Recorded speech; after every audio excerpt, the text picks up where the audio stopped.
पहला गुणनखंड विधि से क्या करना है, इसको हल करना है। पहले तो गुणनखंड विधि से करके देख लेते हैं, अगर गुणनखंड से नहीं हुआ फिर बाद में। पहले तो इसका क्या करेंगे, लघुत्तम लेंगे। तो लघुत्तम अपने पास आ जाएगा x और x माइनस, ये तो यहाँ पर तो आ गया x माइनस 2, यहाँ पर आ जाएगा 3/1। तो देखिए ये इससे कट गया, -2 और बटे में आ जाएगा x² माइनस 2।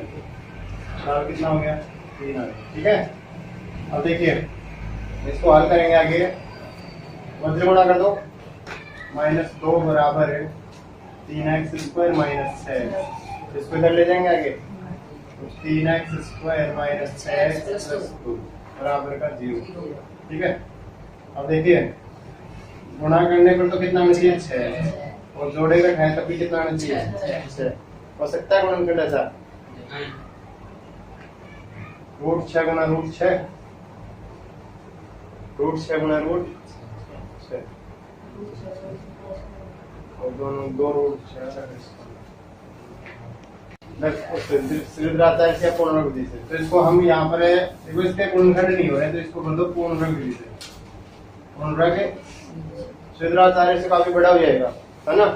तो देखो पूर्ण विधि से क्या करते हैं, सभी में 3 का भाग लगाएंगे, अपने पास आ जाएगा, चलो डायरेक्ट भाग लगाओ, x² माइनस 2x प्लस 2/, इसका पक्षांतर करेंगे तो यहाँ पर हो जाएगा -2/3। ठीक है, अब क्या करेंगे, x² माइनस 2x प्लस 2/2। अब 2/,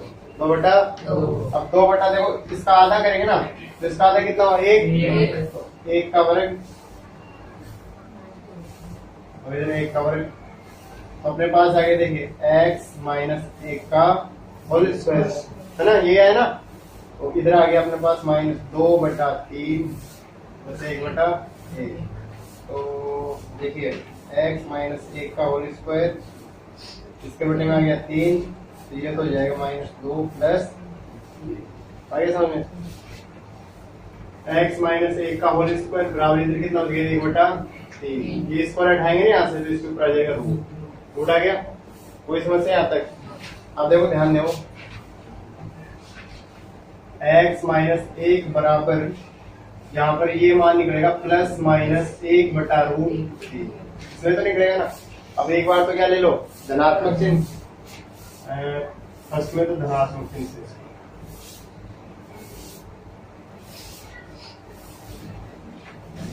तो देखिए x बराबर, ये इधर चला जाएगा ना, तो देखिए अपने पास एक मान तो आ गया 1/√3 प्लस 1, ये तो आएगा। इसका हम लहसा पे लेंगे तो लहसा आ जाएगा x बराबर √3, 1 प्लस √3, एक मान तो आपके पास ही आ जाएगा। ठीक है, अगर आगे हल करो तो आगे भी हो जाएगा इसका परिमेयकरण करके, लेकिन यहाँ पर भी छोड़ सकते हैं। सेकंड मान धनात्मक ऋणात्मक से, इससे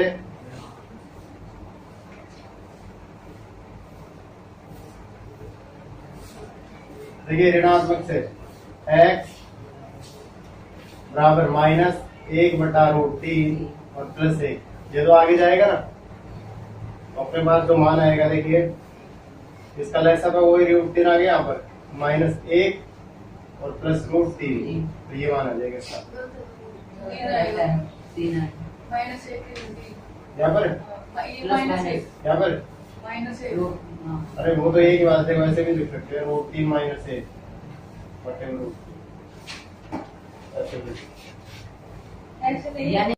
अगर आप चाहते हैं कोई उत्तर वाला का उत्तर है तो इसका परिमेयकरण कर दो। तो देखो इसका परिमेयकरण करेंगे तो अपने पास जैसे √3 + 1 है और बटे में √3 है, तो इसका ऊपर नीचे √3 से गुणा कर दो। ठीक है, तो ये 3 से गुणा हो तो ये तो कितना हो जाएगा, कंप्लीट 3 हो जाएगा, और इधर आ जाएगा √3 और ये बटे में। ठीक है, इसी तरीके से इसका परिमेयकरण हो जाएगा। तो आप इसको पूर्ण विधि से करोगे ज्यादा बेहतर। दूसरा 19वें का दूसरा क्वेश्चन देखो, सेम उसी तरीके से करना है। पहले तो अगर गुणनखंड हो जाए तो ठीक है, नहीं तो फिर अगर इसके गुणनखंड नहीं हो रहे तो आप पढ़ करेंगे पूर्ण विधि से। कौन सी से? पूर्ण विधि। यहाँ पर देखो पहले इसका लहसा पे लेंगे, लहसा पे कितना आ जाएगा, देखिए डायरेक्ट करो तो भी ज्यादा बेस्ट रहेगा, इसमें x² है ना, और इसको गुणा करोगे -5 और 5 में से 1 गया 4, ये इसका गुणनखंड हो गया डायरेक्ट। डायरेक्ट करना सिखाएंगे गुणनखंड इसका। देखो एक मिनट, पहले तो इन दोनों गुणा करो, x², फिर इनको गुणा करो -5, 5 बटा है ना, इसमें से 1 चला जाएगा +4x, जिसका गुणनखंड आ गया। समझ आ गया ना। अब देखो इसके बटे में x - 1 है तो इसका तो कोई काम है नहीं, बचेगा क्या x + 1, और इधर आ जाएगा माइनस कोष्टक x - 1। ध्यान से रखना है अच्छे तरीके से, ये माइनस है तो इस वजह से कोष्टक लगकर हल होगा। ये आ गया समझ में सभी को? आगे 6 बटा, देखो x + 5 - x + 1 और बटे में आ जाएगा x² + 4x - 5 बराबर 6 बटा। अब देखो x कैंसिल हो गया, 5 और 1 6, 6 7 42, ये हो जाएगा 6x² + 24x - 30। अब पक्षांतरण कर दो, 6x² + 24x - 30 और -42 बराबर का 0। तो यहाँ पर अपने पास आ गया देखो 6x² + 24x - 72 बराबर। अब देखिए सभी में 6 का भाग जाता है ना, इसमें जाएगा तो ये हो जाएगा x², इसमें जा रहा है 4x और 12 6 की 72 बराबर जा रहा है। गुणा करने पर तो कितना आना चाहिए, 12 और जोड़े घटाए तब 4 हो सकता है क्या, 6 दूनी 12, 6 दूनी 12 हो गया ना इसका गुणनखंड। देख लो इसका डायरेक्ट ही हो रहा है गुणनखंड अपने पास। देखो या फिर देखो ऐसे करो, x² + 6x - 2x और -12 बराबर 0। आगे समझो, इसमें से x कॉमन लेंगे तो x प्लस कितना आ गया 6, और इधर -2 कॉमन आएगा तो ये हो गया x + 6। जैसे ये x + आ रहा है तो इसमें भी x + 6 आएगा, ये तो ध्यान रखना हमेशा अच्छे तरीके से। उल्टा सुल्टा मत लिख देना इसमें। अभी आप यहाँ पर इसमें तो माइनस लगा दो, इसमें प्लस लगा दो। अगर मान लो क्वेश्चन कई बार गलत भी हो जाता है तो ये ध्यान रखो कि इसमें x + 4 तो इसमें तो लिख ही देना x + 6, ठीक है। x - 2 और x + 6, तो यहाँ से तो देखो x बराबर कितना निकलेगा 2 और यहाँ पर ये। अगला क्वेश्चन अपना तीसरा, देखो इसका लघुत्तम कितना आ गया x, कितना आ गया x, ये हो जाएगा x² - 1 बराबर का 3, वज्र गुणा करो, ये हो जाएगा x² - 3x - 1 बराबर 0। गुणा करने पर तो 1 आना चाहिए, जोड़े घटाए तब क्या संभव है ऐसा? कैसे संभव है कि गुणा करने पर तो -1 आए और जोड़े घटाए तब? संभव नहीं है, 1 1 में 1 ही होगा। तो क्या करेंगे इसको पूर्ण विधि से, किससे करेंगे पूर्ण विधि से कर दो इसको, यहाँ से पूर्ण विधि में भी गुणनखंड होते हैं कि नहीं? सिद्ध आचार्य में केवल मान रखना पड़ता है ना, तो ध्यान रखो गुणनखंड विधि और पूर्ण विधि दोनों में गुणनखंड होते हैं। अब यहाँ पर देखिए x² - 3x + 3 बटा 2 का स्क्वायर, और 1 को आगे भेज दिया तो प्लस में हो गया, और इसमें 3 बटा 2। एक स्टेप हमने गाइड कर दिया यहाँ पर, जैसे इसका पक्षांतर करते हैं ये आगे चला जाएगा। अब देखो x - 3 बटा 2 का होल स्क्वायर 1 + 9 बटा 4 क्या रहेगा ना। तो देखिए x - 3 बटा 2 का होल स्क्वायर, और इसका लैसा पे कितना आ गया 4, तो कितना हो जाएगा देखो 4 एकम 4, तो यह आ जाएगा x - 3 बटा 2, इधर हो जाएगा √13 बटा 4, तो यह आ जाएगा x - 3 बटा 2 बराबर ± √13 बटा 2, क्योंकि 13 एक अभाज्य संख्या ना, तो इस अभाज्य संख्या कोई गुणनखंड होता नहीं है। कितना गया 13 बटा 2। अब 2 चिन्हों में निकल जाएगी ये संख्या, एक बार तो किस में निकलेगी ऋणात्मक प्लस वाले में। तो देखो यहाँ पर आ जाएगा अपने पास x बराबर √13 बटा 2 और प्लस 3 बटा ये तो ना, तो अपने पास मान आ गया। इसको ऐसे लिख सकते हो आप कि √13 + 3 बटा 2, एक मान दिया जाएगा इसका। ठीक है, ऋणात्मक से, किससे? अब ऋणात्मक जो मान है उससे देखो, x बराबर माइनस रूट 13/2 और प्लस 3/, तो आप इसको ऐसे लिख सकते हैं, देखो 3 माइनस रूट 13/2, समझ आ गया? ये इसका उत्तर आ जाएगा। ये आ रहा क्या? देखिए गुणा करेंगे, इसको इसके साथ गुणा करो, इसको इसके साथ, देखो प्लस माइनस 28, 7 में से 4 गया, -3 आ गया। अब देखो इसके बटे में x प्लस 4 है ना, तो x माइनस 7 आ जाएगा, माइनस दोनों का चिन्ह बदल जाएगा ना, ये माइनस और ये भी माइनस, समझ आया सभी को?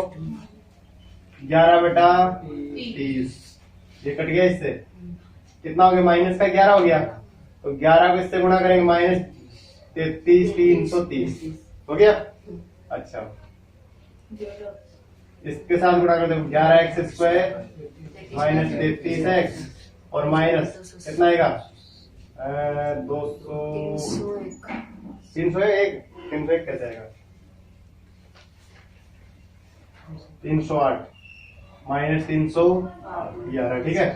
अब पक्षांतरण करो इसका, 11x² minus 33x minus 308 plus 330, 11x² minus 33x plus 22 बराबर कर दियो। अब सभी में 11 का भाग जा रहा है ना, तो देखो ये तो हो जाएगा x² माइनस 3x प्लस 2 बराबर 0। आ गया समझ में? देखो गुणा करने पर तो कितना आना चाहिए? 2, और जोड़ेगा 2 तब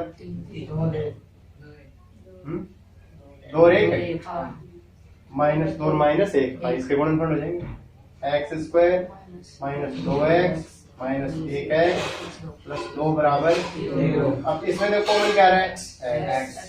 x माइनस 2, इसमें 1 तो x माइनस 2, अपने पास जो मान आएगा देखो x माइनस 1 x माइनस 2, तो यहाँ से तो निकल जाएगा 1 2, इसके आ जाएंगे, ठीक है। देखो 2% तो इसमें गुणनखंड विधि से हो गए और 2 हो गए पूर्ण विधि से। देखो 20वां क्वेश्चन है, एक द्विघात समीकरण दे रखा है, इस द्विघात समीकरण का एक मूल और शून्यांक एक ही होते हैं। देखो हम जब भी किसी प्रश्न का शून्यांक निकालते तो x के बराबर भी तो निकालते ना, जैसे कि मान लो x माइनस 5 बराबर 0, इसका क्या निकालो शून्यांक, तो x बराबर कितना है? 5। तो ये जो मान है ये वाला, तो ये हो गया अपने पास x बराबर -5 है, क्या गया? x बराबर है, तो x बराबर 5 ये अपने पास जो ये समीकरण बन रहा है इसमें रखेंगे कि नहीं? तो देखो p माइनस 5 बराबर 2 माइनस 5 का whole square plus p minus 5 minus 15 बराबर का 0, ठीक है। तो देखो 2 गुणा 25 माइनस 5p और माइनस 15 बराबर 0, तो 25 दूनी 50 माइनस 5p और माइनस 15 बराबर 0। 50 में से 15 गया 35, कितना बच गया? 35, और इसको आगे ले जाओ 5p, तो p बराबर कितना आ जाएगा अपने पास? 7 पंजू 35, ठीक है, समझ आ गया। अब देखिए क्या करेंगे, p का मान रखेंगे, ये अपना मान लीजिए समीकरण 2 है, तो समीकरण 2 में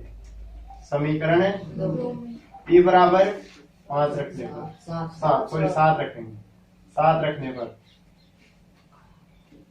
तो देखो यानी 7 x² x प्लस k बराबर 0, ठीक है। तो देखिए अपने पास मान क्या आ जाएगा इसमें? 7x² plus 7x plus k बराबर 0। ये अपना समीकरण बन गया। इसके बाद में एक शर्त और दे रखी है इसमें,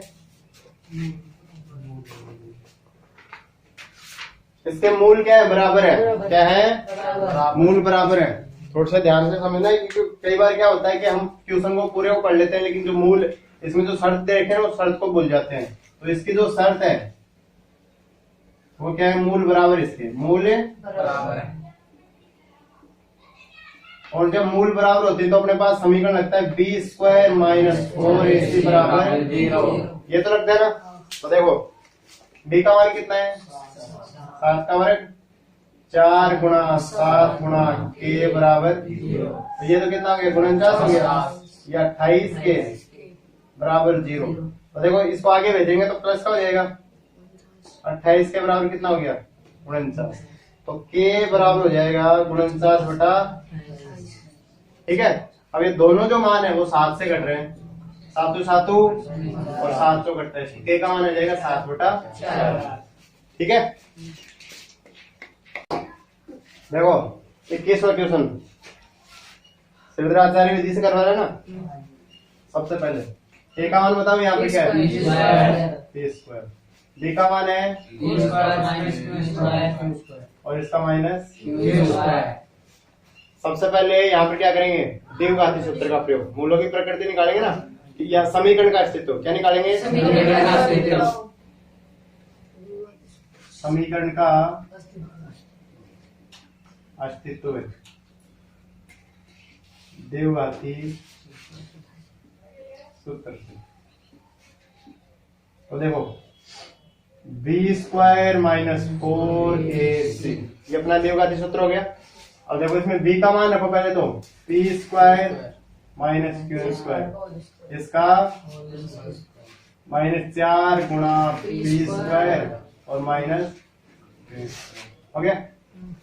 इसको खोलो सरल समीकरण लग रही है a माइनस b का देखो इसका स्क्वायर 2 और 2 4 p की घात प्लस q की घात माइनस 2p q स्क्वायर और q माइनस देखो माइनस से माइनस गुणा हुआ क्या हो जाएगा प्लस 4p q स्क्वायर आए समझ में। तो देखो p की घात 4 q की घात 4 प्लस क्या हो जाएगा 4 में से 2 गया 2।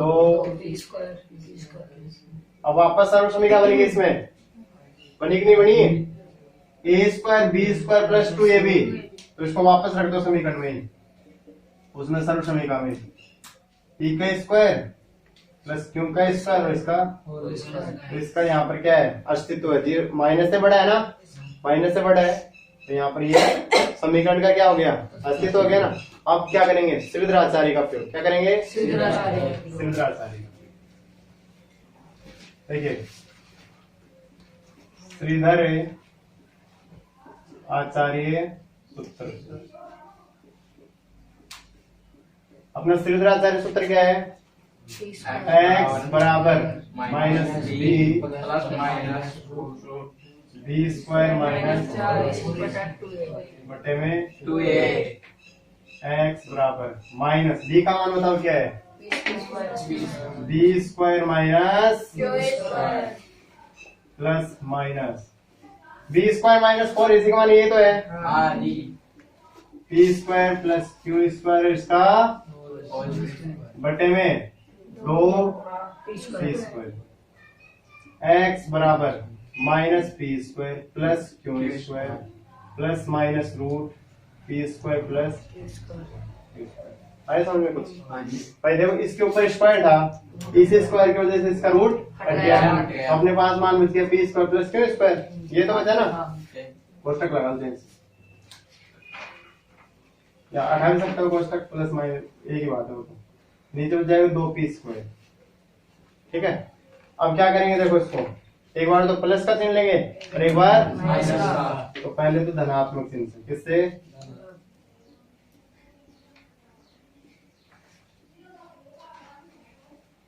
x बराबर माइनस पी का स्क्वायर प्लस क्यू का square plus P square plus और बटे में 2p स्क्वायर पी स्क्वायर से पी स्क्वायर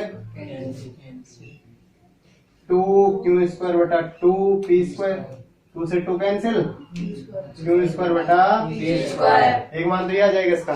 ठीक है अब हम यहाँ पर कौन सा चिन्ह लेंगे नेगेटिव ऋणात्मक चिन्ह।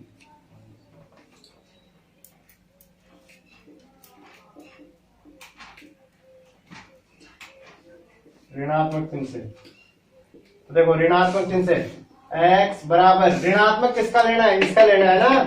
अभी आप ये मत सोच लेना इनका minus p square plus q square minus कोष्टक लगाएंगे ना और बटे में क्या आ जाएगा 2p का स्क्वायर x बराबर minus p square plus q square, कोष्टक के बाद माइनस है तो अंदर की चिन्ह बदल जाएगा।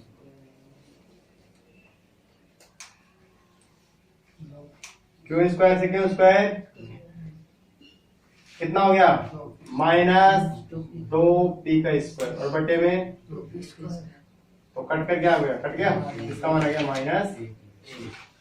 समझ आया कि नहीं है? दूसरा प्रश्न है इसका 21 का दूसरा, देखो उसी तरीके से हो जाएगा। फिर ए का मान तो कितना हो गया 9, बी का मान हो गया देखो माइनस 9 और ए प्लस बी आ गया। सी का मान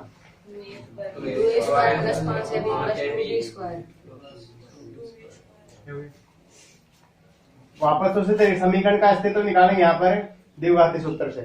तो देखिए बी का मान बताओ कितना माइनस 9 कोष्टक ए प्लस बी और यहाँ पर इस पूरे का क्या हो जाएगा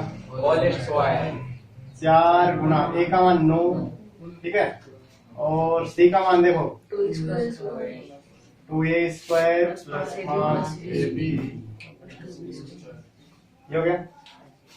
देखो इसको खोलो, पहले इसका और खुलेगा कितना हो गया 81 कोष्टक a प्लस b का ये इसके साथ गुणा हुए 936 कोष्टक 2a का square plus 5ab plus 2b square. आगे समझ में आता है? अब देखो ये सर्व समीकरण में खुलेगा, इसमें खुलेगा पहले गुणा मत कर देना, इसको कभी गुणा कर दो, पहले कोष्टक का होता है हमेशा बोडमास के नियम के अनुसार। यहाँ पर हो जाएगा देखो a square plus b square plus 2ab। अब गुणा करो इसको, देखो माइनस 72 और माइनस 180ab और माइनस 72 हो गया। अब इसको गुणा कर दो 81 ए का स्क्वायर 81 बी का square plus 162 a b minus 72 a square minus 180 a b और माइनस 72 बी स्क्वायर। आगे समझ में? अब देखो ए में से तो ए को घटा दो और बी में से बी को घटा दो और ए बी में से देखो 81 है ना, इसमें से 72 गया 9 ए का स्क्वायर 81 बी स्क्वायर में से 72 गया प्लस 9 बी स्क्वायर और 180 में से 162 गया माइनस 18 ए बी, ठीक है।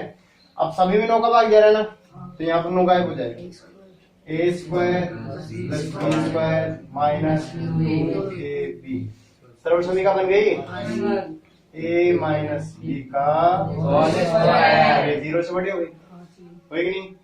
सर्व समीकरण बन गई ना, इसमें रख दो मान। श्रीधराचार्य सूत्र का प्रयोग करेंगे। देखो अगर आपने इसको सही तरीके से कर लिया ना हल है, तो ऐसे मान लो इसमें हल करने की आवश्यकता नहीं, बिल्कुल नॉर्मल तरीके से हो जाएगा। x बराबर माइनस बी का मान देखो कितना है माइनस 9 और a plus b plus minus इसका मान a माइनस बी का और 2 गुणा 9 x बराबर क्या हो गया बताओ प्लस a प्लस बी और ये प्लस माइनस a माइनस क्या हो जाएगा b हो जाएगा और इसका नहीं आएगा क्योंकि स्क्वायर रूट की वजह से हट गया और नीचे क्या बच जाएगा 9 दूनी 18। अब वही मान आगे देखो एक बार प्लस में और एक बार माइनस में, पहले हल करो इसको 9a plus 9b plus minus a minus और बटे में कितना आ गया 18। फर्स्ट में तो आ जाएगा धनात्मक चिन्ह, क्या आ जाएगा धनात्मक चिन्ह। तो धनात्मक चिन्ह देखो x बराबर 9a plus 9b plus a minus और बटे में 18। तो देखो x बराबर 9 में से 9a और 1 कितना हो गया 10 है और ये 8 प्लस का आएगा ना 18। इसमें से कितना कॉमन आ रहा है 2, कितना कॉमन आ रहा है 2 कॉमन लिया तो अपने पास आ गया 5a प्लस 4b और बटे में कितना आ जाएगा 18। ये आ रहा है किसका मान? देखो एक 5 से प्लस 4 बटा 9 नहीं आ रहा। अपना जो एक क्वेश्चन है ना यहाँ पर हो सकता है बराबर में अगर 0 होता है तो 9 खत्म हो जाता है इसका, लेकिन ये खत्म नहीं होगा। 9 कॉमन ले लो इसमें से, क्या ले लो? 9 को कॉमन ले लो तो ये हो जाएगा अपना a square plus b square minus 2ab। तो अपने पास इसका मान आ जाएगा 9a माइनस b का होल स्क्वायर हो जाएगा। तो यहाँ पर देखो, यहाँ पर कितना आ जाएगा? 9, और यहाँ पर जब इसका रूट निकलेगा ये कितना हो जाएगा? 3। कितना हो जाएगा? 3। अब 3 से गुणा करेंगे ना इसको, तो ये आ जाएगा अपने पास 3a माइनस 3b। यहाँ पर भी 3 हो जाएगा, और यहाँ पर कितना हो गया? 3। अब इसको देखो आगे हल करेंगे ना, तो अपने पास ये कितना हो गया? 12a, और इसमें से क्या है? 6 भी बच जाएगा। कितना हो जाएगा? 6। अब इसमें से कॉमन क्या आ रहा है? देखो 6। कितना आ रहा है? 6 कॉमन आ रहा है। कितना आ रहा है? कितना आ रहा है? 6 कॉमन आ रहा है ना। तो अपने पास आ जाएगा 2a प्लस b, और बटे में कितना आ जाएगा? ठीक है। सेकंड इसमें ऋणात्मक चिन्ह से, किससे?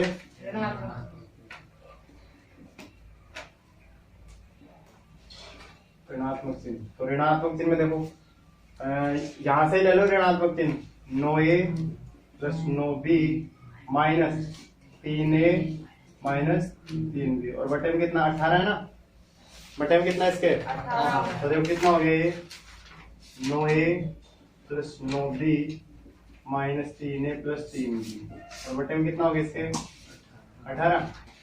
तो यहाँ पर देखो 6a और प्लस 12b, कितना है? 18। अब 6 इसमें से कॉमन आ जाएगा, तो अपने पास आ जाएगा a प्लस 2b बटा 3।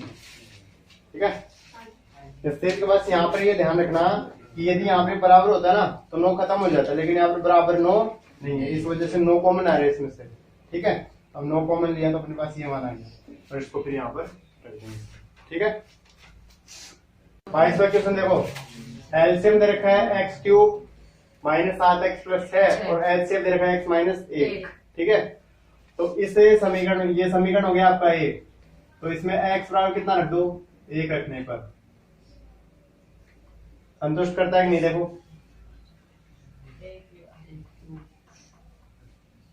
1 माइनस 7 प्लस 6, तो यहाँ पर कितना आ जाएगा इसका मान? 0। कितना आ जाएगा? 0। तो यहाँ पर जो देखो ये तो हो गया अपना px, और इसका गुणनखंड, इसका गुणनखंड हो जाएगा x बराबर 1 रखा था ना, इसका पक्षांतरण करेंगे इधर चला जाएगा माइनस 1। ठीक है। अब क्या करेंगे? हम भाग लगाएंगे। क्या करेंगे? भाग लगाएंगे। देखो x माइनस 1 कितना है? देखो x cube minus 7x plus 6, x का भाग लगाएंगे तो इधर आ जाएगा x स्क्वायर, तो ये हो जाएगा x cube minus x square minus plus, ये कैंसिल, स्क्वायर का पद नहीं है ना कोई ऊपर, तो इसको ऐसे कैसे उतार लो? x स्क्वायर 7x प्लस, ठीक है। यहाँ पर इसमें भाग लगाएंगे प्लस x आएगा। ठीक है। x square minus x minus plus, ये कैंसिल, 7 में से 1 गया, माइनस का 6x प्लस 6, भाग गया माइनस 6 बार, माइनस 6 बार तो जाएगा ना।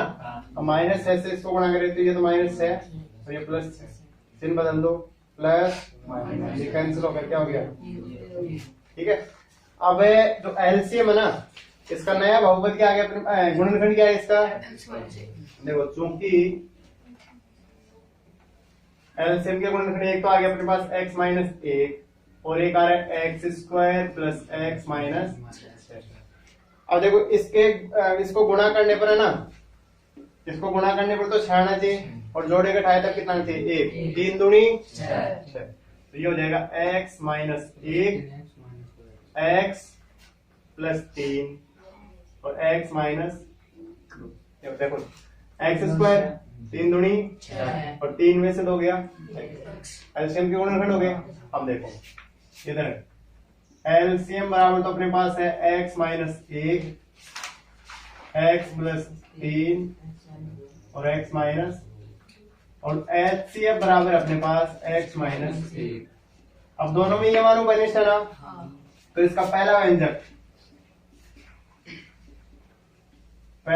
तो आ जाएगा x माइनस 1 और x प्लस 3। अब जब गुणा इसको इसके साथ गुणा करेंगे x स्क्वायर, 3 एकम और 3 में से गया प्लस का है या माइनस का? प्लस का। ठीक है, ये अपना ये गुण, ये पहला व्यंजक हो गया। दूसरा व्यंजक